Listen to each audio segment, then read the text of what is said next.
une semaine avant l'insurrection, Bachir Hadj Ali et moi-même, nous étions à Tizi Rached, pour la réunion de la section communiste de là-bas, et à laquelle assistait également Sirazqi. Sirazqi, c'est celui qui a accompagné Ouamran à la rencontre avec Galan 6 mois auparavant. Mais la discussion n'a porté que sur ça. On sentait que l'insurrection était imminente. On n'était pas hors du coup, on savait que les choses se déroulaient. Tout le problème, c'était parce que jusque-là, nous savions qu'il y avait de l'insurrection dans l'air. Tout le monde le savait, c'était un secret de polichinelle. Mais le problème, c'était de savoir si ceux qui allaient engager l'action armée allaient le faire sur un terrain politique bien préparé ou non. Le mouvement nationaliste était en pleine crise. C'était des agressions mutuelles entre les...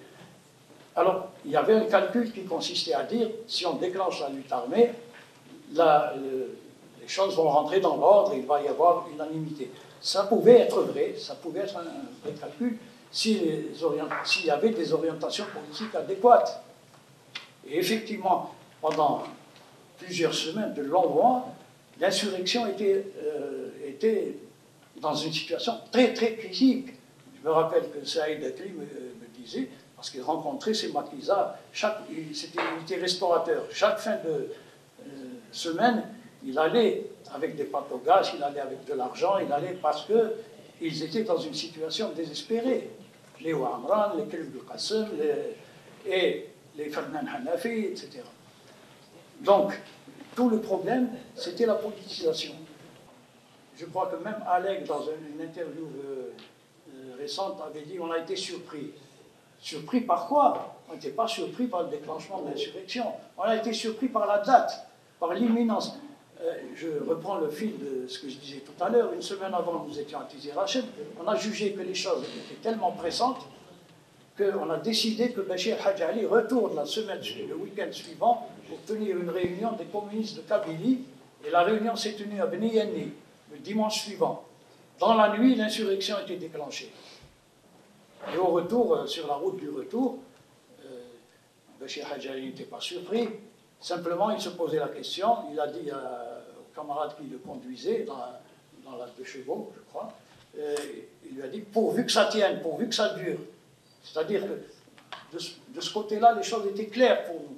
Mais comment ça allait tenir? Comment ça allait durer? Par quel contact? Qu'est-ce qu'il fallait faire, nous, à ce moment-là? Malheureusement, nous étions devant un mur et il y avait des réticences à ces rencontres. Ça faisait 12 ans que j'étais en France, que je discutais avec des historiens qui connaissaient ma présence. Pas un seul n'a eu l'idée d'interviewer, pas seulement moi, mais des acteurs communistes pour confronter, disons, ce qui se disait à droite, à gauche, avec des témoignages qu'il était possible, évidemment, de discuter, de soumettre à la critique, c'est tout à fait la méthode historique, mais que jamais cette chose-là n'a été faite. Ça n'empêchait pas des historiens de dire n'importe quoi, parce qu'ils étaient assurés qu'il n'y avait pas en face de répondance. C'est-à-dire qu'il y avait une certaine continuité qui a été soulignée d'ailleurs au passage là, cette espèce de monopole du FLN sur l'histoire, c'est-à-dire on ne savait, nous étions clandestins, on ne savait de l'histoire du PCA que ce qu'on disait d'eux. Et il y avait aussi une autre raison.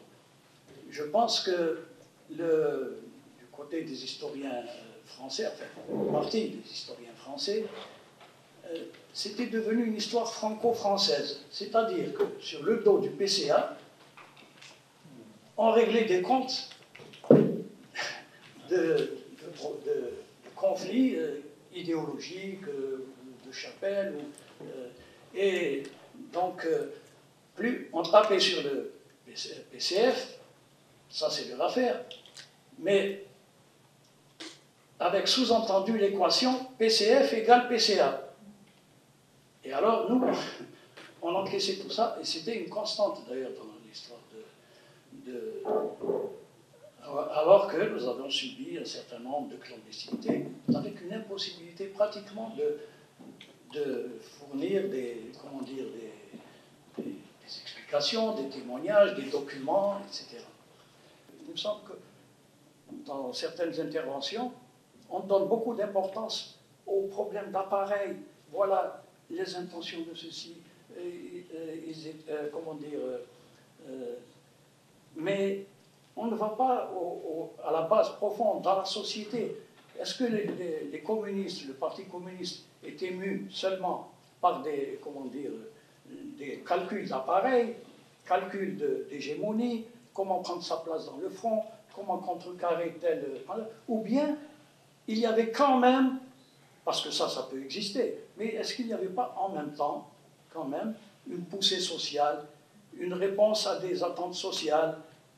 Moi, je suis allé au Parti communiste parce que le Parti communiste avait déjà, j'avais dit à Akash, qui me sollicitait constamment, quand est-ce que tu viens, une fois que j'avais quitté le PPA, quand tu viens au Parti communiste, et quand vous parlerez directement, explicitement d'indépendance, parce que je savais que foncièrement, ils étaient pour l'indépendance.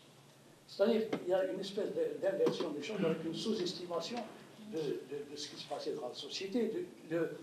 Ce matin, on a parlé de tournant de 1950, c'est-à-dire cette inversion du flux des adhésions. Là, le nomadisme était dans l'autre sens, c'est-à-dire c'était plutôt des gens qui venaient du nationalisme vers le Parti communiste. C'était un phénomène de société. C'est ça qu'il faut voir de plus près, et non pas se perdre trop dans les histoires d'appareil.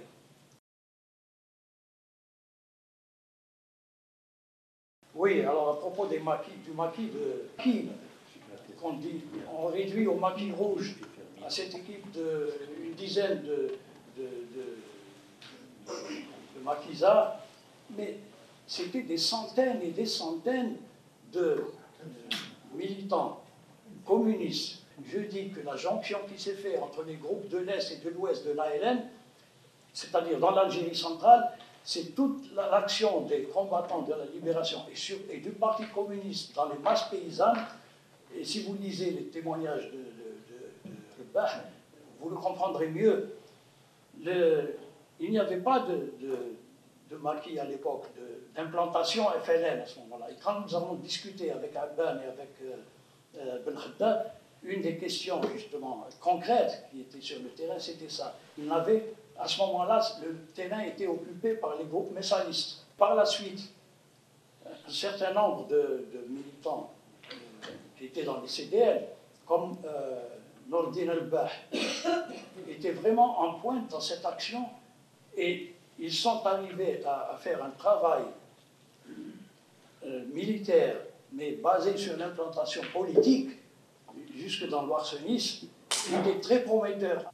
Une activité militaire basée sur un soutien populaire qui était fait et qui a été brutalement arrêté, justement par les décisions exclusives l'exclusion après le congrès de la Soumam. Et ça s'est confirmé ultérieurement. Aujourd'hui, ce qui était apparu à l'époque pour certains nationalistes comme de l'étroitesse, nous voulons nous maintenir, etc., aujourd'hui, de plus en plus, c'est reconnu comme le désir de faire avancer des orientations qui étaient dans la proclamation du 1er novembre 1954, une Algérie démocratique et sociale, etc., mais il fallait faire entrer ça dans les faits. La charte de la Soumam a aussi mis monts et merveilles, mais le vrai problème, c'était se battre pour l'application de ces orientations.